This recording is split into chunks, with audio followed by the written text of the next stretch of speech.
This podcast is a 98 Studios production. Today's the day, baby. Today's the day. Today's the day. Today's the motherfucking day. Today is the day. Today's the day. Today is the day. Today's the day. What up, everybody? Welcome back to Today's the Day with Zack Anderson. And today, we're going to have some fun. We're going to get some stories, and we're hearing from Mr. Cassel.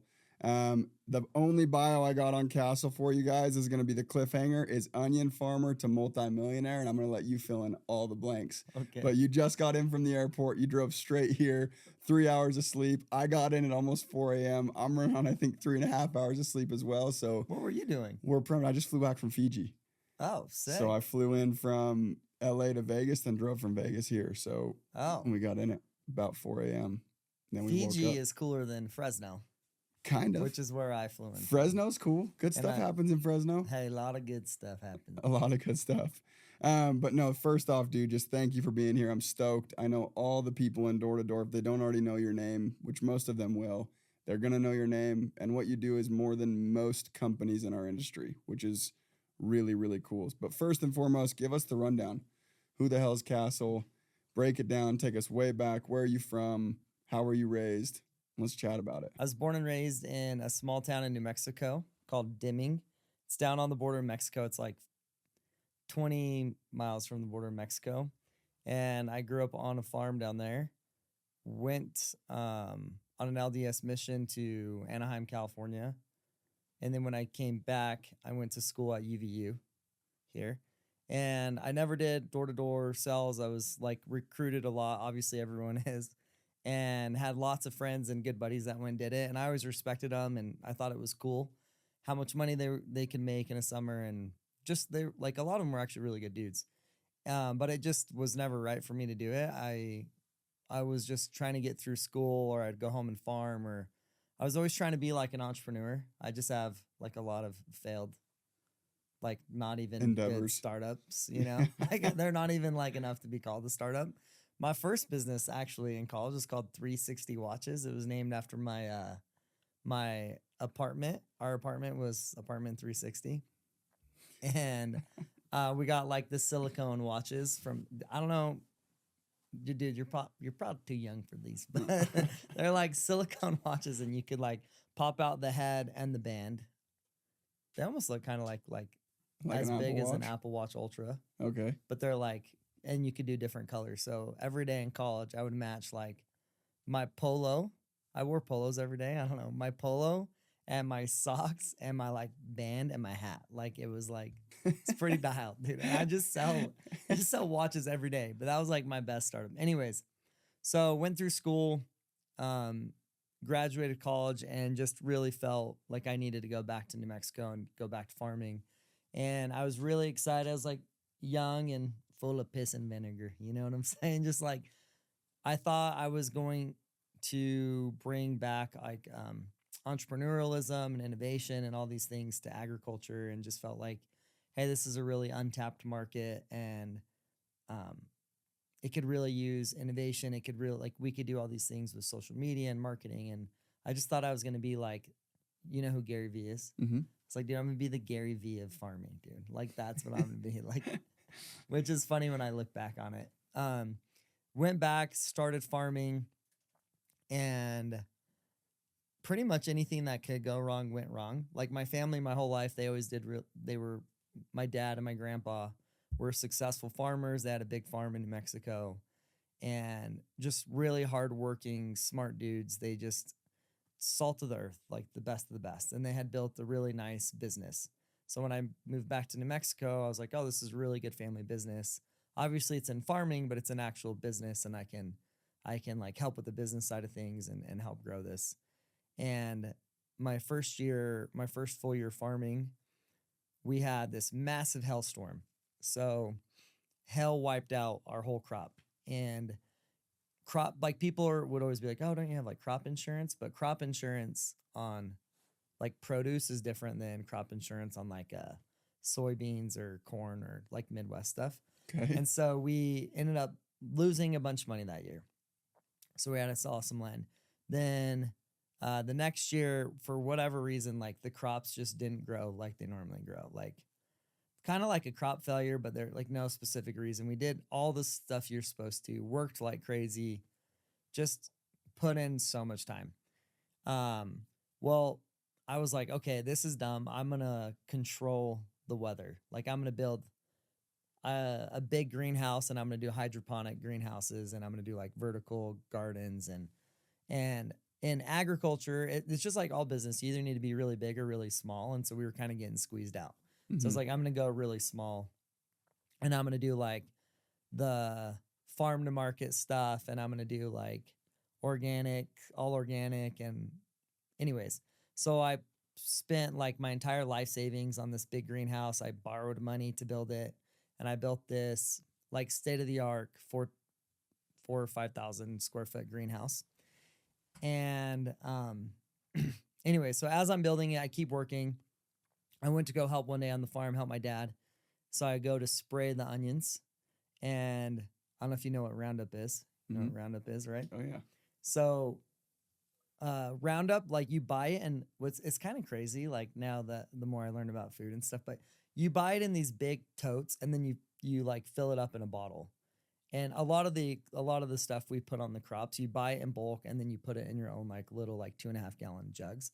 Well, the Roundup was in a 2.5 gallon jug of something else. So I thought it was like the fertilizer, basically. Like they're called bugs in a jug, but I thought it was like this good stuff I was supposed to spray on the onions. So I thought I was like doing a favor by spraying it.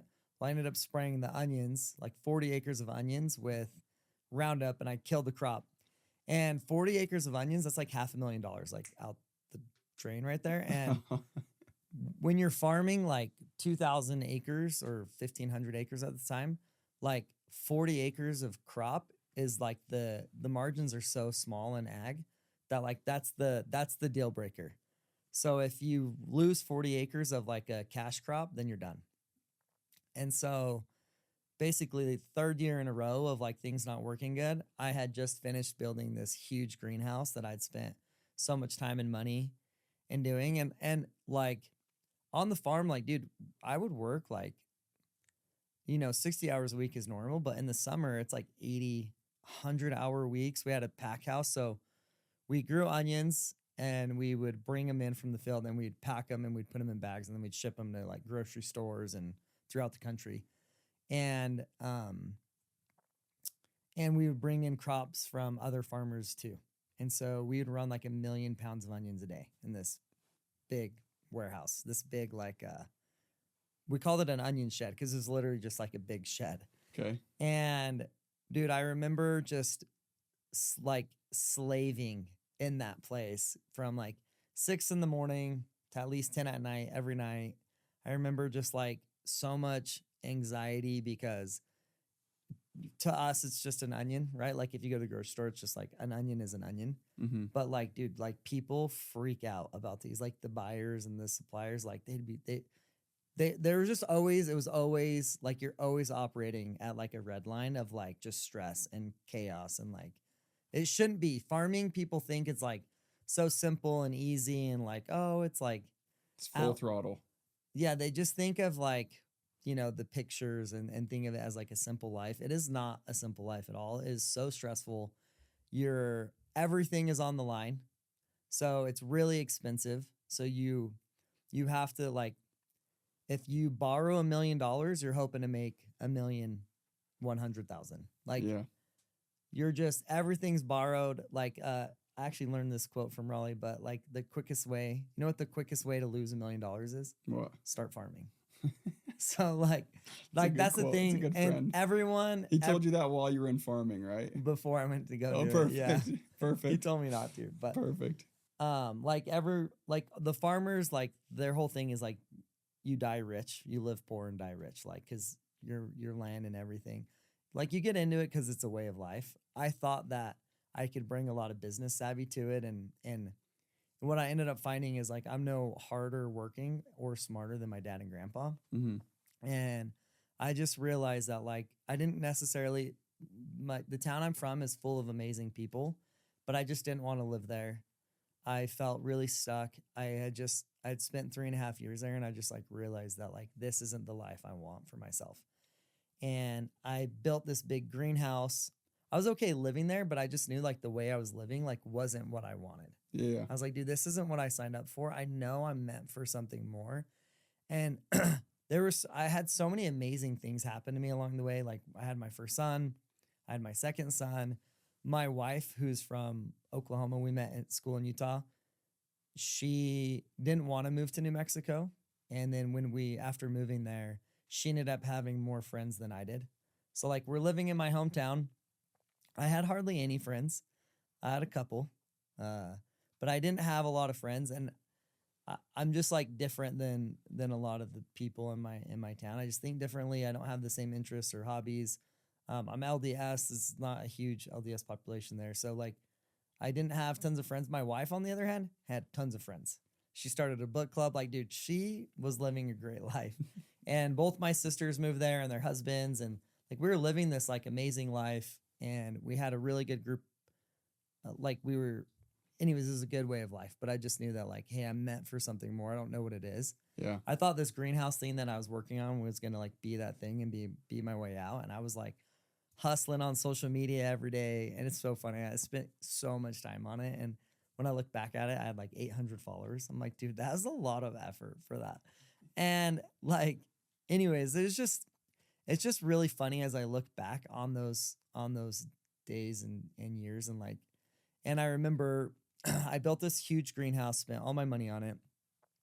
And the day my second son, Gavin, was born, there was a windstorm so bad. So in New Mexico, like, like the desert storms you see in the news, like when of Afghanistan and Iraq and stuff. Yeah. We get those desert storms in New Mexico where I live. Like, dude, it's gnarly. And the day my second son was born, the roof of my greenhouse blew off. So I remember my dad coming to the hospital and he's like, hey, I didn't want to be the one to tell you this, but like your greenhouse blew away. I'm like, dude, no. So I was like spending all this time and money, and I was being so faithful about it. And I was like, just trying to do all the things right, working hard, being faithful, like all the things that I could possibly do, being a good husband and father and worker and all the things, but just like things were not working out. My last year farming, I made $17,000. Perfect. But that's like what I paid myself, but I was like actually negative. Like, you're paying yourself off big loans. So, I remember my last year on the farm, it was December.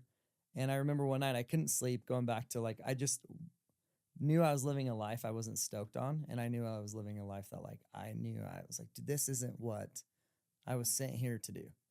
And I couldn't sleep. And so I went out and I sat on my couch in the living room, and I remember like the Christmas tree being in the corner. So it was like perfect lighting. And I pulled out my laptop and I just wrote and I wrote and I wrote. I wrote what I wanted my life to look like. It's okay. And I had never heard about the law of attraction. I never heard about manifestation. I never heard about any of this stuff that like people talk about. I never heard about like a life by design. Like that was not a thing I'd heard about at the time. I just knew the life I was living, I was not stoked on. Mm-hmm. So I went and I wrote this it's like a 4-page manifesto of like what I want my life to look like what I want it to look like in a career, what I wanted my family life to look like how much money I wanted to be able to make. It's funny. I put that I want to make $350,000 and like you need a lot more than that. So it's like I wrote all these things that I like wanted my life to look like and wanted to invest in and so I remember writing that and then just going to bed and not thinking anything of it. And then I had my son, and then anyways, like a month after that, one of my really good buddies from college hit me up about coming to sell solar. And he sends me the cheesiest text ever, dude. This is his text. This is the recruiting message. He says, "Are you ready for your financial dreams to become a reality?" I was like, that's his message. That was his text to me. And I was like, the best part about it is it got your ass. That's exactly what you do now as you sell solar. Oh, I know. He got me with that. I'm like, dude, you're an idiot, but I love you, so I'm gonna call you later. I'm on my way. We were literally going to take family pictures. I was like, hey, you're an idiot, but I'll call you and say what's up. So I call my buddy, and he's like telling me all about how good selling solar is, and he's like trying to recruit me. And I was like, hey, look, dude, like I'm pretty invested. I just built this greenhouse. I just rented my own farm. Like I'm out on the hook for all this money. Like I gotta keep farming, and I like what I'm doing. I have this life by design, like this things I'm working on. Like I'm going to figure it out. But my brother-in-law, he doesn't want to farm anymore. So you should talk to him. So my buddy Devereaux, he sets up this call with Taylor Turnbull. You know Taylor. Mm-hmm. And he's like, well, hey, just talk with like the director of Southern California. So I was like, okay, like I'm good, but like set up a call and Colton will hop on it. So set up this call. And right before the call is about to right before my brother-in-law Colton is supposed to get on this call. And I was like, oh, I'll get on it too, just to like be cool. Colton is like, hey, dude, I have a buddy doing this already. Like I've already heard everything about it. Who, Brock Morrison, you know, Brock. Yep. Yeah. It's just funny. Like all the circle's getting smaller. He's like, I've already heard all about it. Like I'm good. I don't really need to like hear anything. And so he just leaves me. And I was like, okay. So I'm sitting there at the office on the farm, like by myself. And I'm like, well, I don't want my buddy to look bad. So I'll hop on the call and I'll just like hear it out. And like, I'm not going to do it, but I'll at least be nice. Yeah. So I get on the call with Taylor Turnbull. And dude, just like, this is 8 years ago. It's just so funny to think about. Like, I just think of me 8 years ago. Like, dude, I'm just a kid who had just made $17,000 after working more than anyone I know. And I'm in debt and I like have all these big dreams and aspirations. And I get on a call with Taylor Turnbull.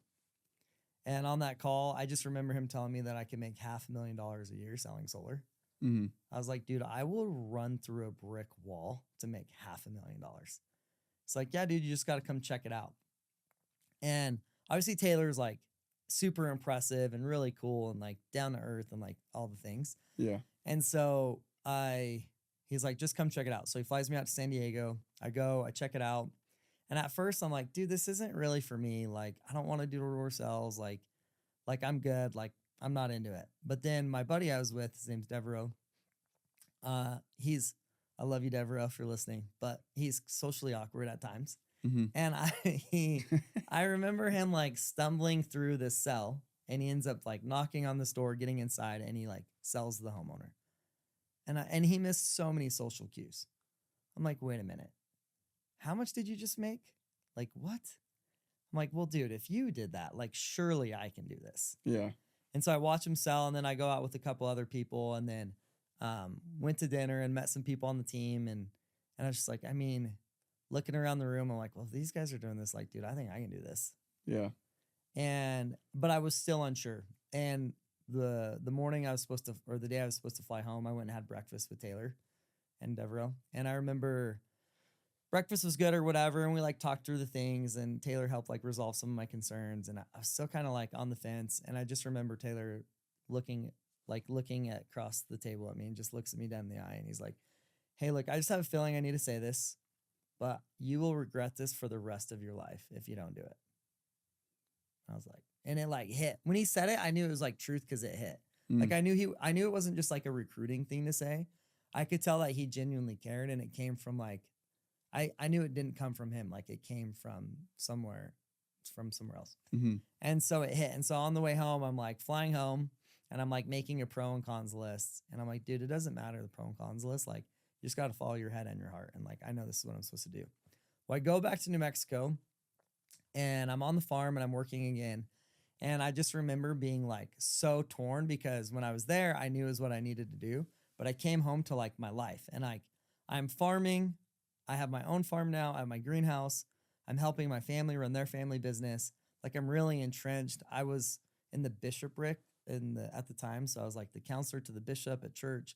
Like I was really busy and I had a lot of things going on. Mm-hmm. And I just remember feeling like really involved in the community and like we just had a good life. And I remember being really torn as to what to do. And it's funny that Raleigh's here, but I remember talking to Raleigh about it. And he's like, dude, picture this. Yeah, have you ever seen the movie Castaway with Tom Hanks? Mm-mm. Okay, there's this movie called Castaway, Tom Hanks, and he's on a deserted island by himself. And he has this ball it's got like a blood handprint on it. And the ball, it becomes his best friend, and his name is Spalding. Okay. Okay, and he like puts hair in it. It's really funny. But basically, at some point in the movie, he builds a raft, and he ends up like floating out on the ocean. And a cruise liner like pulls up and saves him. And that's how the movie ends. Raleigh is like, bro, imagine this. like you're on this deserted island and you're on this like you're on this little ship you've built and you're floating out in the ocean. And like you have a lot of like you love the little boat you've built. It's really sentimental to you because you know, it's got you to where you are. And you know, you have like you have a sail and your son helped you put the sail up and you have like there's like a lot of like little things that are really important to you and your family on this little boat. It's like, but a yacht has pulled up and they're throwing you a golden lifesaver. And you're telling that yacht and that golden lifesaver, like, nah, dude, I'm good. Like, dude, you're on a freaking life raft. Like, get on the boat and like let it take you where you want to go. I remember that like sticking out to me a lot. Well, then my wife and I, we go back out to San Diego. She sees it together. Like, we go see it together. We end up like finding a place to live, signing a lease. And I had 48 hours to like cancel the lease. And I just remember like being in a home with Taylor Judd. We were selling a house and like I was in a house when I would have been able to call. And because I was in a house, I was like, no, that's what we're supposed to do. And anyways, so I ended up moving out and yeah, dude, it's just crazy to like That's so wild. That's story. so wild. That was like 8 years ago. That's so wild. Now, fast forwarding 8 years. And well, I've got a million questions actually on that, but fast I forwarding. feel like that was a 8 years, long story, dude. I love that. That was It was perfect. a long story, man. I think everyone is curious about it, which is perfect. And I also don't know if you have anywhere that I found at least where you go dive into your story on recording and people can go and listen to that. So that's actually really cool. And I like that a lot. It's so crazy. I interview a ton of people, whether they're in the door-to-door space or whether they're outside of the door-to-door space or whatever it may be. There's like so many. Every time I have found someone who's like crushing or like it almost seems like it's unfathomable how well they're doing in a certain aspect, whatever it may be. There's like little teeny graces of God that happen along the way that go and make it possible. And that's like throughout your story, that's all I could keep realizing is like, dude, and a lot of times the grace of God moments feel like the worst thing that could happen. Like all of your struggles farming, like had farming been just kicking ass and you doing well and rather making 17 grand, I would have never 55, moved. I would have never moved. You'd be making 58 now, right? And you'd be yeah, stoked. I would have never moved. Yeah, it's so and interesting. Like, dude, when I got out of college, I thought pretty high of myself. Yeah. And like, I think I was still like nice to be around and I wasn't like a jerk to people, but like I was pretty arrogant and I like needed to be humbled before like success could come. Yeah. Because had I not had those times, like I think I would be unbearable to be around right now. Really? Egotistical, you're saying? Yeah, I think I would just think that like I just needed that because I notice this with young people that start to make money if they've never like had a struggle before, if they're like just out of college. And I mean, dude, you get it. You work with younger people than I do most of the time, but like if they've never had another job and all of a sudden they're making really good money, good money to them, like they're pretty difficult to be around. Like they get prideful and entitled and stuff like that. Which I even get that way still, but like I realize so much and I can catch myself better because I feel like I've just went through a lot before. So now, I mean, dude, since all of that happening, the first thing that's very, very noticeable in everyone's success story is there's at one point you go and you basically take a leap of faith or you step into something fully. And like, even if there's resistance before you get to that point, you still end up going and kind of diving in, which you did. Yeah. That was 8 years ago. Now, fast forwarding to today, from that story, when you're paying yourself 17 grand, you're not even making 17 grand. You're paying yourself 17 grand out of loans that you're getting. Yeah. You're running a negative book of business on this farm, and like you're kind of stuck, but in a comfortable way. Like you're surrounded by a lot of things that are very comfortable. And I think that's a perfect way of putting it. You're on your own little life raft you made, and then all of a sudden this yacht came by and you jumped onto the yacht. Not only jumping onto the yacht, the reason you're here and the reason it was super important to me, and again, I appreciate you even being here, is not only did you go get on the yacht, you kind of, whoever was in the captain chair, you pulled them out of the captain chair, you watched them do their thing, then you jumped in the captain chair, and now you're the captain of the yacht, and you're absolutely crushing. You're leading a lot of people, and you're leading a lot of people the right way too, because there's a lot of players in this game that are successful and doing it, but very, very few are spoken about the way you're spoken about, which I think is way more important than what you're actually accomplishing. And if you can do both, that's the lottery. That's like, that's how you go and really, really win it. With that being said though, how do you get from that point where they throw you a little life raft or a little buoy Yeah. to hold on to where you're at now, where now you're in charge of how many people are you in charge of going and overseeing and helping make sure they find success and being kind of their voice of reason when they need it? 500. 500 people. So you've got all of these people counting on you, which I assume there was a lot of growth that happened from onion farmer to 500 people relying on you for the answers and to bounce ideas off you and lean on you. What happened between then and now? And then I've got questions for you on how other people can go duplicate that.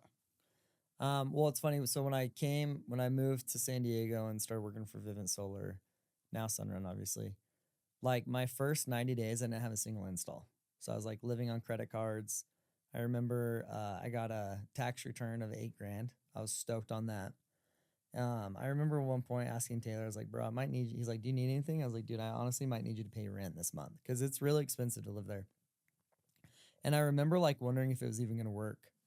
But a couple things happened. I think first things first, like because I'm a farmer and I was just so comfortable with delayed gratification and the law of the harvest, I was okay. Like the beginning was really hard. I was actually, even though I said I was humbled, I was actually really prideful when I came to the door-to-door space because I thought that I could do it my way. And I thought, again, that I was like, I'm like, dude, like I have a good personality. Like I'm going to be able to sell how I need to sell. Like I don't need to do it your way. And I remember I had 3 days of luck and then 2 weeks of getting my face absolutely smashed. And I remember I went home to New Mexico to see my family. And then I was driving back and I had a moving box. And I was driving my grandpa's like 1998 Cadillac, like this old car, because I like left my truck on the farm. So I'm driving this old beat up Cadillac, like that was my door knocking car. And I had a moving box and I listened to Taylor Judd's door pitch for 8 hours. And I just remember like writing the door pitch over and over, like on this box as I was driving. And I was like, dude, I have to memorize this stupid door pitch. Yeah. And I have to memorize how he says it. And like his words need to become my words. And I remember like coming back, starting to like do what they told me to do, which I think like working at some, like, dude, we have the best people who have done it the best for the longest. Like just being able to like learn from them it was so crucial. But I just was like, dude, I'm done. Like I'm completely getting rid of my ego of me, what I think is the right way is the wrong way. Like I'm just going to do everything their way. Like clearly the way I'm doing things is not working. Like I'm driving an old Cadillac. I have holes in my Nikes. The only polo they had was a big orange polo. I'm like, dude, like my way is not working. I'm not selling and they are selling. So I'm going to do something. So I just remember becoming an absolute sponge and I stopped worrying about like the result and it was only input focused. And every day before I would knock, I would study for an hour every day. I would study for at least an hour. And then I would go shadow different people like as needed. And then, dude, I was reading sales books and like self-help books throughout that. I like read the book, The Secret, and that was pretty life-changing for me. And I just became an absolute sponge. And so I went from 0 installs my first quarter, which you're for 3 months, which is not good, obviously. Yeah. And then my next quarter, I had 21 installs. And then my next quarter, I had 25 installs. And I recruited some people that were studs. And so you went from making $0 your first quarter to making, I would assume, I don't know what the pay was back then. You can tell me the number of what you think that quarter pay was. Dude, the funny thing is the pay back then was like different and it was paid out over 18 months. So like I was getting really small checks. I was getting like $2,000 checks, $3,000. But I was stoked, dude. I was so pumped to just Absolutely. Like I could pay my bills. Like I didn't even care. The rest was paid out over 18 months. But like, dude, my first year I made $125,000, even though I had like my first like calendar year, $125,000, even though I had, 46 installs. Yeah. But my next year I made $750,000.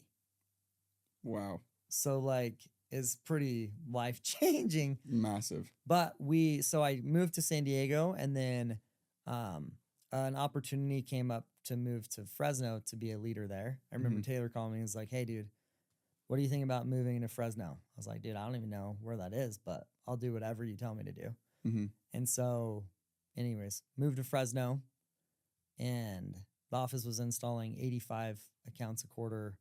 We grew it to 1,000.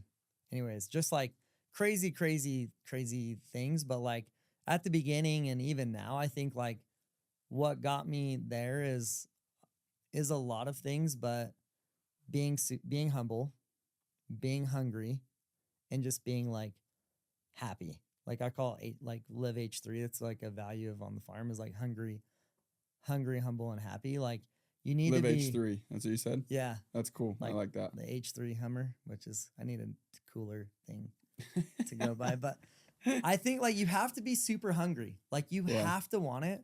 And you're hungry. People that are hungry, they want something bigger than themselves. Mm-hmm. Because like everyone has their own temperature of when they're comfortable, but you have to be hungry. And when you want things for other people, like when it's not just about you, your hunger grows and grows and it's insatiable, right? Like that's like the big thing. You have to be humble because you don't know what you don't know. And I think especially as like a leader, like the best leaders, and I learned this from Keith Dyer, but the best leaders, they're humble because leadership, like it's always evolving and always changing. You're working with different people. Like you just don't know what you don't know. So you have to be humble enough to know that and willing to go learn. And then I think like just being like pleasantly persistent and like happy and like whistle while you work thing. Like on a farm, dude, like in Deming, New Mexico, there is not a lot of fun things to do. So you have to like learn to love your work.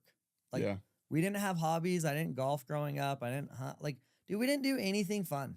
We just freaking worked. And so you have to learn how to like have fun while you work. Yeah. And so if you can learn how to have fun while you work, and like luckily we get to do a lot of fun stuff. Like we just went and raced Porsches last 2 weeks ago, which is sick. That was dope. But I think those three things are like three things that really stand out to me. I love that. I've never heard. Is that your thing? Live H3? Yeah, it's like one of our values on my region is called the farm. I like that. One of our values. I like that. So, I mean, to unpack those three things, and you touch on all of them. The first one's hungry, and I guess I'll give you why I like that so much, and you can just riff off of it. But why I like that so much, number one is hungry. Especially in our industry, it's a really strange thing. A lot of people get to the point where they're hungry until they go and do what they think they're capable of. And then again, like you literally said, if it's not for everyone else instead of just themselves, they become super, super fat and happy in our industry. And like we have like 20-year-olds, 21-year-olds, 22-year-olds that are going and making over $250,000. It's their first time ever making even six figures. And then you see them take their foot off. First time making figures. Any figures, right? And then you see them go take their foot off the gas pedal. And I'm like, that's so interesting to me because money was never like the gauge of like, okay, when do I get to slow down? And I think the reason for that and the reason for like elongated hunger past the point of going and earning a lot of money or accomplishing something big is if you're focused on everybody else. And for me, my focus has always been the harder that I have a lot of little brothers that work with me. And the harder that I work at this right now, the easier it's going to be for them when they're in my position. And like that's always made it really, really easy for me. And not only my little brothers, but like all my best friends now that work with me that are trying to go level up and progress and everything like that. It's the harder that I work at this right now, the easier this is going to go be for them. The more I go figure out like the ups and the downs of this, the easier it's going to be for them when they get in this position. They're not going to have to deal with this shit. And I think that one's really important. Hunger. That's really cool. The next one being humble is like, that's the one that'll make it so everyone hates you or everyone loves you. If you can't go be humble, it's really hard to be around people, especially in our industry, because if people link money to ego or money to self-worth, which money's amazing and I love money, but like they think that means they've got it all figured out. Yeah, it can't be the true measure of your success, right? No, not at all. And it makes it almost impossible to be around some people. Yeah. So I love having that a big highlight. And then happy is like the number one for me. Like happy is like, at the end of the day, the other two don't even matter if you don't have the third. Yeah, if you're not happy. And you cannot have the first two. You can be I have been so unbelievably broke, like not knowing how to pay for like lunches, and my friends were spotting me and like broke and so stoked. Yeah. And like that's actually a better life because I've also had times where I'm making really good money and I lose sight of like what's important, and I'm just not,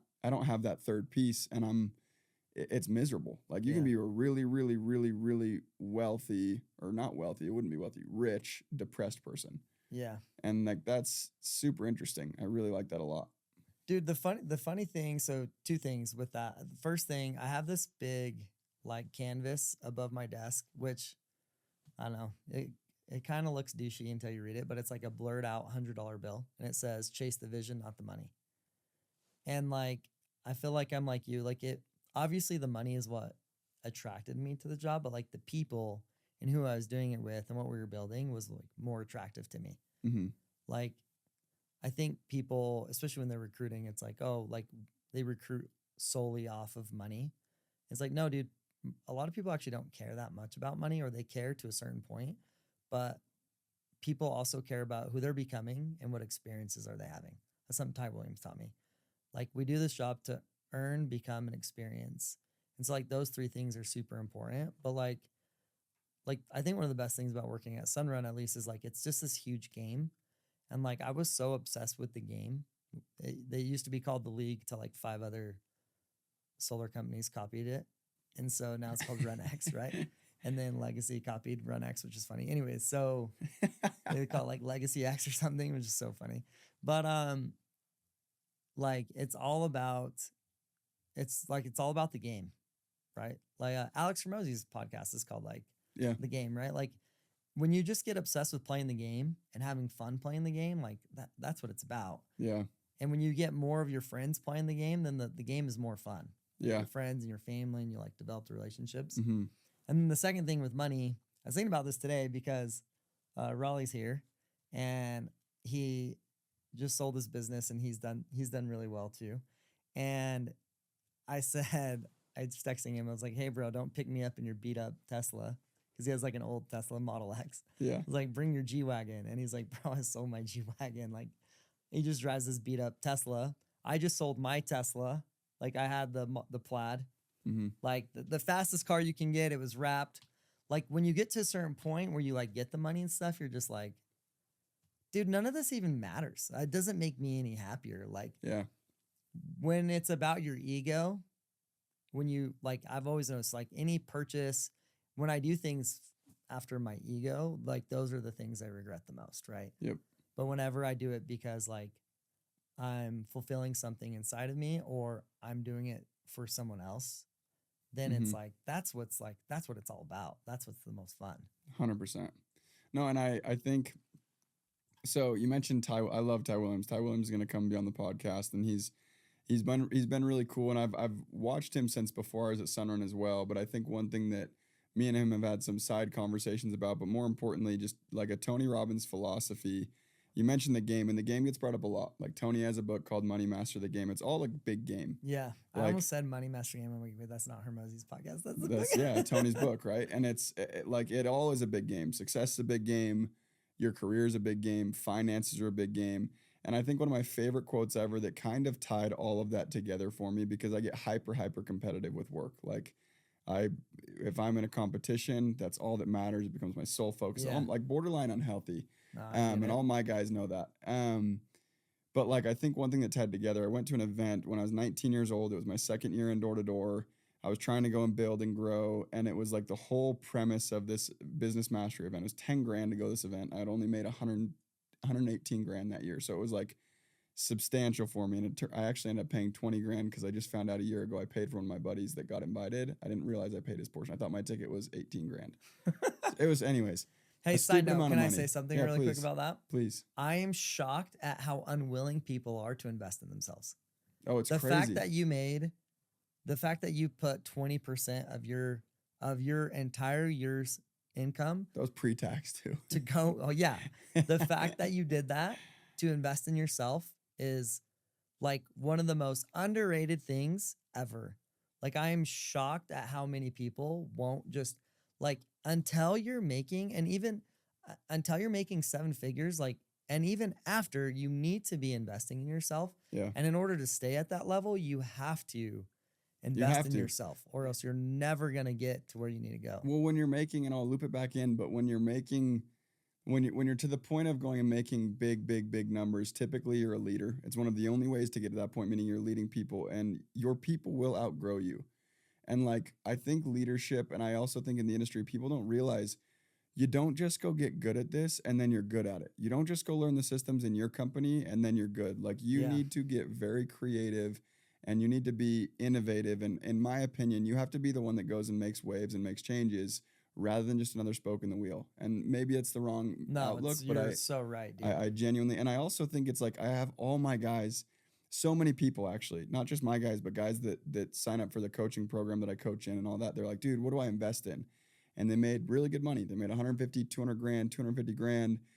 And I'm like, first and foremost is yourself. Like you will not go find an investment where, let's say you make 250 grand a year. You will not find an investment that you can go put 25 grand into that can go make you an additional 150 grand the next year. But you can in yourself. You go get yourself a coach and it's becoming like this overpopularized thing. So be very careful as you do it. Like make sure 1000%. your mentor is somebody who has a 15-year track record or a 10-year track record of And doing who has exactly actually what you done want it. to Yeah, do who has done it, yeah. in the category that you want to do it. Don't go Yeah. get one coach to tell you how to live everything because they might have a really terrible relationship, but they might be really, really business savvy. Or Get a they've business never coach. done it. Or they've never done it and they want to launch a They want course. to be a coach. And, Exactly. So be really, really careful. But that's my first answer to everyone. And it is crazy how much resistance there is to that. Like speaking of Tony Robbins, it's my favorite, by far my favorite thing I've ever found in that realm. And I pay like a kind of a sickening amount to go and be in his platinum partnership. And I travel a lot. And it's like, Is that why you were in Fiji? That's exactly what I was in Oh, Fiji. sick. So it's incredibly inconvenient. Yeah. With how much I'm gone, it's incredibly inconvenient because there's so many things I want to be doing and I always want to be there and I always want to be a resource. But I realize like I have got to also go level up if I want to be able to go and first off grow what I'm doing and also be able to go still provide a value. Because someone who's been with you for 5 years, if in those 5 years you've done nothing to go get better, what more are you going to go teach that person? Yeah. You're not going to teach them anything, and they Then need they're to going to get it. resent you. They're going to resent you because you don't have anything to offer. You don't have any value to offer, and I think that's really, really important. But the principle that stuck with me since I was 19 years old, which might seem a little bit woo-woo for most people, but it's like, for me, it resonates. And it's like, I think the Northern Star that I have to get pulled back to in order to go and like find peace, especially in such a crazy industry, is business is a spiritual game. So it's not only a game, but it's actually a spiritual game. And if you can wrap your head around that and actually embrace that rather than just hear it and be like, oh, that's a cool quote, that's a cool one-liner, but actually embrace that and realize, okay, what I'm doing matters right now. Like I actually have the potential to go and change people's lives. There might be frustrations along the way, but as long as I go figure them out, the bigger the frustration, the stronger I'm going to get, as long as I don't quit. So it's actually a blessing in disguise. Like, and God's got me the whole way. Like that has been like the premise of everything that I've done in door to door and everything I probably will do. So not only is it a game, but it's like a spiritual game. And I think that's really important for people to understand because it makes it way more like inspiring to go and do something. Like business and work is a spiritual game if you let it be. Dude, 1,000%. And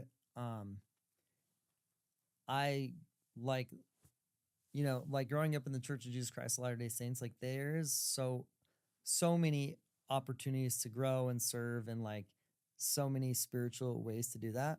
What I found in our job, which I think is really cool, is like my job, I can affect people's lives in a way that I can't affect people's lives anywhere else, especially in a like professional setting, right? Like my job is literally to grow and develop people. And if someone is having a hard time selling, it might not be what they're saying. It might just be what's going on in their personal life. Mm-hmm. It might be their family situation. It might be they had a fight with their wife or their kids struggling, or it might be, hey, they're actually struggling with their finances and they got over leveraged, or like there's a million things. Which all end up leading to just the story in their head. Sorry to cut you off, but like all of that stuff, really what it ends up getting to the point where they're going to struggle like externally is the story that's playing throughout their head, whether it's because of the fight with their spouse or their financial situation or their 2-week bagel streak or whatever. Yeah. If you're not fully aware of the story that's going on in your head, because there's a voice in your head 95% of the day, and then there's a voice that you use 5% of the day. I like that. And if you're not controlling the 95%, you start to externally struggle massive. Like it's 1,000%. unmatched. That I love that. Yeah. Sorry to cut you off. I think that's no, that was perfect. important. I don't even know what. No, you were saying when people are struggling. I just think that like it else. really is a spiritual game, and like you have the opportunity to affect people's lives. And I think about it a lot. Like I have a lot of women, like a lot of females that are on our teams, and like I call it like she's become like a manager.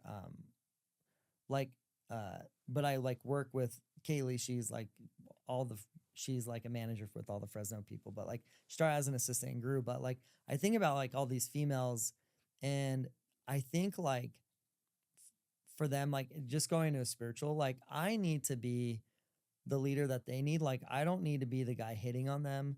I don't need to be the guy. Like, I need to create a safe, comfortable environment for these women, because in so many places it's not like that. Mm-hmm. And in so many places they are like, despite like, I know it's 2025 and like, oh, that stuff doesn't happen anymore. It's like, yeah, it does. Yeah. And so like creating an environment for them, creating an environment for people from all different backgrounds. Like the cool thing about our job is that like, doesn't matter what you look like, where you're from, like you have an opportunity here. Like creating an environment where everyone feels safe, where everyone feels welcome, and where everyone feels like they have a chance to change their stars and change their lives. Like that is a spiritual, like spirit is there, and like the energy's there. And like, I've had so many people tell me like, hey dude, this is like the PG version of the Wolf of Wall Street. Like it's like all the excitement and fun and the money, but it's like PG. Like we're not going to strip clubs and doing cocaine and stuff. Like like that to me like is like one of the best compliments. Like, and we get it a lot. Like I love that compliment. 100%. But it's like, hey, like I'm gonna create this amazing environment where people can feel like, you know, it's a community that can help change their lives in a positive way. And going back to what you said earlier about like doing it the right way. Mm-hmm. Like I've worked with a lot of people that have done it the wrong way, and it really sucks because a lot of them, I recruited them, I brought them in the industry. I like poured so much of like my soul onto these people, and a lot of them are like good people. They just make bad decisions. You know what I mean? But like, I've seen a lot of people just get caught up in the greed and the money and the pride, and like it just really gets to them. And so you have to constantly be watching your spirit and other people's spirits. Like it really is a spiritual game, and you can have so much impact by what we do because of the environment where it's like a no pressure environment. Like if I have a white shirt and a tie and a name tag on, like people automatically have 1,000 things in their head. Like they're probably not going to listen to me. Yeah. But if I'm wearing a backwards hat and a t-shirt and I'm like knocking doors with them, or I'm like helping them, or we're doing a one-on-one and we're like going over their life and their goals and things, like I just have an opportunity to like influence them with like their walls down. Mm-hmm. And obviously there's some walls because like it's like I'm their boss or whatever, but like you can just change people's lives. And that's like my favorite thing of the job. It's like, dude, the money is whatever. It's like, dude, I get to change people's lives. Yeah. Which is so freaking cool. Yeah. That's what I like love to do. It's crazy. And I think I talk about it all the time. That's one of my biggest blessings in the world is my mentors that I've had. And like the thought of if I can go and impact one person, even 1/10 as much as I've been impacted by the people that I look up to in my life, like that makes all of it worth it. Like we work really crazy hours. It's a really wild thing. At least you're in a system that's structured. They tell you what to do. I'm in like the wild, wild west of like, hey, just stay up till 3 a.m. and figure it out. Like, this is what we need you to do. I mean, dude, I have a lot of those nights, but yeah. For sure. Absolutely. And I think every leader does. And I think every leader has those calls at midnight where that rep's having a mental breakdown, and it'd be way easier just to tell them, hey, man, call me tomorrow or we'll figure it out soon. But like, they need someone. And then you're the one up on the phone till 2 a.m. going through some problem that you're not even affiliated with because they just need somebody. And I think that's where it comes in. Exactly like you said, that's where it's a spiritual game. Like you get to go and actually go and have an impact on people and their life where it's at currently and where it's going to end up. And to me, that's like the most exciting thing in the world. That's all the fuel you could ever ask for. And then you just can't fumble. Like you can have ups and downs. You can't fumble. You will fumble or you will have mistakes. Yeah. But you got to like recover. You need to fail fast. Yep. You need to own it when you do, and then you got to just recover quickly. Like you got to pivot fast. 100%. And then I was gonna the last piece that I think is like so crucial in everything that we're talking about, because your story, there's like a replaying pattern. And like my whole goal is to get good at recognizing patterns, because patterns are what make up our lives. Like if somebody is successful, it's because they have patterns that go and make them successful. And if somebody's miserable, tell you just came back from a Tony Robbins. Like, exactly, bro. Patterns, using his language.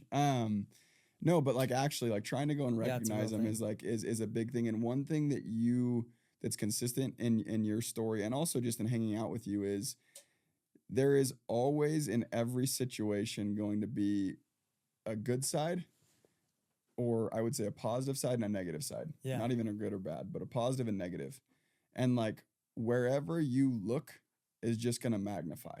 It's kind of like the Porsche course we just went to. It's like Yeah. when you are going, if you start to slide, which Oh, there was bro. plenty of times when I did, where I was looking in front of me and I was like, oh shit. Stir was in front of me. I'm like, and like he would slam on the brakes a little too hard and we're going 160 into a corner. And then I lock up my brakes and I'm like sliding. But the rule number one is if you're sliding, you're coming around a corner, the one thing you don't do, there's like not very many rules. It's kind of crazy, huh? They just Oh, kind of let dude. you rip. But there's one rule. You're driving a $250,000 car, 175 miles an hour Into a corner. into a corner, and you had a 30-minute training. Presentation, yeah, bro. And there's a guy behind you that had the same training and a guy in front of you as well. So you're like, okay, here we go. But the one rule is don't look at the freaking wall. Like, Yeah. don't look at the wall. Look at wherever you're trying to end up because Yeah. everything subconsciously will follow. And like, you can't look at the wall and then consciously try and steer a different direction. You will go straight into the wall. That's like the only thing I remember from the Yeah. little 30-minute Yeah, training. same. They try to teach us some physics and whatnot I'm like, about why the are you tire, teaching us this? tire grip. I stood up, remember, I'm like, bro, I can't do anything. Exactly. I was like, if he talks 5 more minutes, I think I'm going to walk out. Like, I can't do Exactly. it anymore. But that's like a constant in your story is like, dude, you have had plenty of times where you could have completely chosen.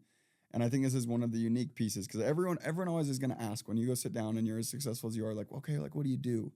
And I think like, just go recognize the patterns. And I think one of the biggest, most apparent patterns in yours is you just go and you look at the positive side of it. Like you 2 weeks of bageling, you look at, okay, I'm going to go focus on all the inputs in the world. I'm going to follow the law of the harvest because I can't beat it. Yeah. And I'm going to go and apply it. And then Dude, I you just went did and that. I crushed. just went in 2 weeks of bagel. I There- just had that. Me. There you go. Yeah, And dude. you're 8 years in. 8 years in, running, one of the largest regions. How many installs? Let's just give everyone a little idea for those because we got a lot of non-Sunrun solar reps that listen to this, and let's Okay. let them know how many because you probably do more than their company. I mean, if you sell door to door, you should just come join us, first of all. Like, what are you even doing? Like, you're playing in the D League, dude. This second, say it with your chest, bro. no, This is your platform. last year we did 4,500 installs as a region, which was cool. I was Which is pretty stoked. insane. And you just broke off Adler, who's an amazing. I want Yeah, to get Adler Adler. on here. He's amazing. Yeah, and he he's the went and man. oversaw how many, He did like 2,500. which is insane. So my goal is to get the region to 10,000 installs in a year That's in amazing. the next 2 years. Which is bigger than I think 3 of the top 5 largest installing solar companies right now. I think there would be 2 maybe that would be bigger than you if you're doing that. Dude, I say this like I'm out on an island. Like we live in Market, we're not in like Utah or Idaho. I don't know where like all these door-to-door companies are, but like, I always say this. I say every summer they come and go, yet we remain. Mm-hmm. Like, dude, it's just a revolving door. There's always a new hot product to sell. There's always a new hot company. Like it was, back in the day, it was Legacy. Then it was, I don't even know. Then it became Lumio. Then like right now it's Freedom Pros. And Sunder. And like, there's always the companies, right? There's Mhm. always the companies. And the story is always the same. And so it's just like, I'm just so grateful that I work with the people I work with because like I work where I work because of my friends. Like had I not known, I wouldn't work here. I just got super lucky. Yeah. Like I'm so lucky that I got on the phone with Taylor Turnbull. Yeah. And that your first exposure was the right exposure. Was Taylor running the best solar cells team in the country. Mm-hmm. And my VP was Ty Williams, who's the GOAT. Mm-hmm. And then I moved to Fresno where my director was Devin Arp, who is one of the greatest door-to-door salesmen of all time. Mm-hmm. Still to this day is a freaking beast. Like he's been doing it for 20 years. He's worth, I don't know, $35 million and he still goes and knocks doors, That's amazing. which is crazy, dude. It's amazing. And I don't know what his actual worth is, but it's multis. He won't say, but I know how many houses he has, and I know like I do a lot of investments with him. I'm like, dude, you're crushing life. Yeah. And my VP was Jordan Williams, who did 100 solar installs in his first 100 days. He was the best. He was like the number 1 rep at Vivint. Just absolute stud. And I've just had like these amazing mentors. And then Jordan goes to run Fusion and Dealer and Taylor Turnbull and Dave Mattson. They got promoted to be our VPs, and Ty got promoted to be the SVP. And so I get to work with Ty a lot more again. And I get to work with Taylor, who brought me into the business. Like he's my direct VP. And I get to work a lot with Dave Mattson, who's literally the best solar door-to-door rep of all time. Like he has 1,500 installs. Most of his installs now are like $20 million homes. Mm-hmm. Like he's just like the man. Like I'm so lucky to work with the people I get to work with. Like I get to work with Paul Dixon, the president of Sunrun, like Chance Allred. Like I know these people. They're my friends. My dad passed away last year. Everyone at the company reached out to me. Mary Powell, our CEO, texted me. Like, she didn't have to do that. Mm-hmm. Paul texted me. Chance, like all these people, like they're just amazing people that are like doing it the right way. Mm-hmm. Like it's like, yeah, like there's a lot of bravado of like, oh, we do a lot of volume. But it's like, dude, I just got lucky that like God hooked a brother up. Yeah. That I got to work with all these people. I love it. I love it. Well, dude, to close out, last question or last little nugget for you to drop for all the people watching. So the title of the podcast is Today is the Day, and kind of the whole point of that, or the whole premise of that, is yesterday already happened, so there's nothing you can do about it. Tomorrow, if you're lucky, is going to happen, but you have no clue if it is. So today's really kind of all you've got. And I think the one prerequisite, because we have all variety of people on here. We have the sales guys on here. We have business owners. We have pro athletes. We have chefs that came on here. Executive chef Mark, one of my best friends. Some of my friends come on here. Like, why is that if it is important? And how do you go and encompass that thought of like, today's the day? Life isn't the big things. Like life is the small things stacked on top of each other. And you're like, every day your life is filled of so many like small, simple things. But every day you get to choose what those things are. Today is really the only thing that you can control. And some of it's out of your control, but like I know win the day is like super popular. Like every day, like the goal is just to win the day. If you can start by winning the morning, and then if you can win, like you just want to stack wins on top of wins. And you just like, if you're intentional with your life and you're intentional with your time, and if you decide what you want your life to look like instead of letting someone else, because your life is going to happen whether it happens or not. So either you determine what it's going to be or someone else will do it for you. Yep. And so I think that if every day you can be super intentional with, well, you got to start with a big vision of what you want your life to look like, and then you got to break it down. But like if you break it down every month and every quarter, every week, like weekly planning is important to me. But like if I can break it down and then just choose to win the day, and like what are the top priorities, and like what is it that matters the most to me? And if we all have priorities, and we all say things like, everyone says like, oh, family's the most important. It's like, okay, well, if family's most important, let's see your schedule. Like, Mm-hmm. did you make time for your family today? Mm-hmm. Did you make time for your spirit today? Like at the end of the day, like we're going to die. All that is left behind is like, what kind of legacy are you leaving behind? And your legacy is really like the people that you leave behind. Mm-hmm. So how can I go out today and obviously do the things I need to do, but also like affect the people that I need to affect the most, because that's what's left behind after me. That's what outlives you. Yeah, that's what outlives you. Like my kids are going to be what outlives me. My family, like my dad just passed away last year, and at his funeral was like standing room only. It was packed. And my dad was just a farmer out in the middle of nowhere. You know what I mean? But he just had all these little micro moments of just these small and simple things where he would call someone to check on him, or he would go serve the old lady, or he would help the teenager struggling, or he would give advice to the, like, it's just like the small and simple things. So I think too often we get caught up in all the big stuff, and none of that matters. It's like the little things that we do. And I think it's just like taking care of mind, body, spirit every day. And then like going out and taking care of the people we love. So you got, I don't even know if I answered the question, 100% to be honest, you did. but Absolutely. Bars. Bars. But yeah, I just think it's just stacking. You got to stack wins every day, but you got to do it the right way. And like, if I could have told myself this years ago, and I think I finally started to realize it, and I continue to realize it more and more, but it's just like, you need to choose what you want your life to look like. And if you choose what your life to look like and you get super intentional, then you just go out every day and you go create the life that you want to live. And if you want something bad enough, the whole universe will conspire to help you to achieve it. Like God wants you to be successful. God wants you to be happy. And so it's doing the things that will chase that. And everything that you have to make you happy is already inside of you. It's not an external thing. And so it's getting good here inside first and then going out to others. So I love it. I love it. King Cassel, you're the man, dude. Onion farmer to multi-millionaire, crushing. Thank you again. And everybody, as always, thank you for tuning in. Much love. Until next time. Hey, thanks for having me, bro.